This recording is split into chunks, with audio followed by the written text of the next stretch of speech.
Bismillahirrahmanirrahim. Assalamualaikum warahmatullahi wabarakatuh. Perkenalkan, nama saya Siti Asmini, jurusan Agribisnis, Fakultas Pertanian, Universitas Haluoleo. Pada kesempatan kali ini, saya akan membahas tentang dampak COVID-19 terhadap tenaga kerja dan pendapatan yang terjadi pada usaha Warung Putri Bengawan Solo.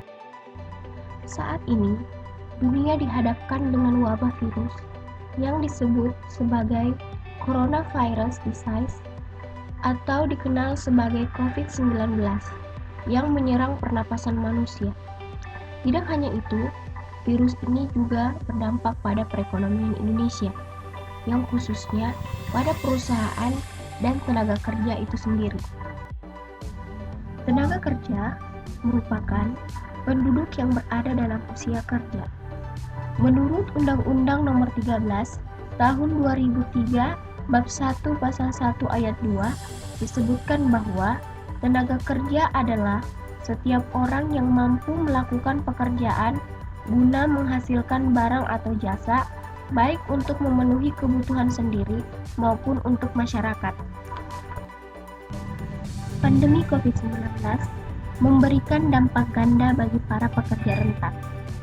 Pekerja rentan adalah para pekerja dengan kondisi hidup tak menentu, baik dari sisi pendapatan, jam kerja, hingga ketiadaan jaminan kesehatan dan jaminan masa tua. Para pekerja rentan ini menjadi kelompok masyarakat yang paling terpukul akibat wabah COVID-19. Mereka selama ini menggantungkan hidupnya pada pendapatan harian, sehingga menurunnya aktivitas ekonomi berpengaruh pada pendapatan dan kualitas hidup mereka. Karantina dan gangguan terhadap dunia usaha, larangan bepergian, penutupan sekolah, dan langkah penutupan lainnya membawa dampak yang bersifat mendadak dan drastis terhadap pekerja dan perusahaan. Seringkali yang pertama kehilangan pekerjaan adalah mereka yang pekerjaannya sudah rentan, seperti misalnya pekerja toko, pramusaji, pekerja dapur, petugas penanganan bagasi, dan petugas kebersihan. Di dunia, di mana hanya ada 1 dari 5 orang yang memenuhi syarat untuk mendapatkan tunjangan pengangguran, pemutusan hubungan kerja merupakan malapetaka bagi jutaan keluarga. Seperti yang terjadi pada usaha Warung Putri Bengawan Solo. Warung Putri Bengawan Solo adalah usaha yang berdiri sekitar 3 tahun yang lalu sebelum terjadinya pandemi COVID-19. Usaha ini didirikan oleh Bapak Imam Subadir yang berumur sekitar 50 tahun bersama seorang istri.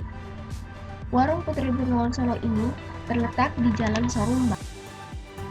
Berdasarkan hasil data di atas, terdapat 2 dampak, yaitu sebelum dan pada saat pandemi COVID-19 terhadap tenaga kerja dan pendapatan.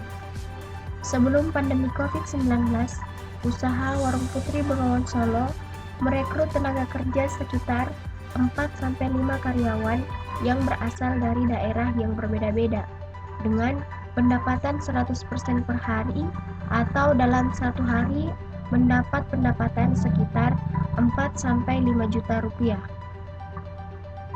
Sistem upah yang diberikan pada tenaga kerja yaitu sistem upah bulanan, di mana tenaga kerja atau karyawan yang bekerja di Warung Putri Bengawan Solo diberikan upah per bulan sebesar Rp1.200.000. Pemutusan hubungan kerja atau PHK sudah terjadi sebelum terjadinya COVID-19. Dikarenakan ada beberapa faktor yang menyebabkan PHK tersebut, di antaranya adalah tidak efektifnya karyawan bekerja.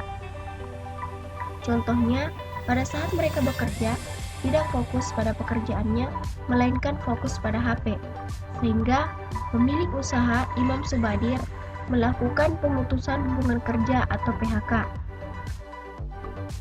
Sedangkan pada saat terjadinya pandemi COVID-19, sangat meresahkan bagi Bapak Imam Subadir, pemilik usaha Warung Putri Bengawan Solo, maupun para karyawan atau tenaga kerja yang bekerja di usaha tersebut. Pada saat pandemi ini, usaha Imam Subadir menurun drastis, mulai dari pendapatan hingga perekrutan tenaga kerja. Pendapatan yang dihasilkan warung Putri Bengawan Solo ini menurun hingga 40% atau hanya menghasilkan sekitar 1-2 juta rupiah. Pendapatan yang menurun menyebabkan penurunan perekrutan tenaga kerja pada usaha Imam Subadir, yaitu hanya mempekerjakan 2 orang karyawan saja. Berkurangnya pendapatan yang dihasilkan juga menyebabkan terjadinya pemutusan hubungan kerja atau PHK terhadap karyawan dan keluar masuknya tenaga kerja akibat pengurangan gaji atau penurunan upah pada usaha Imam Subadir.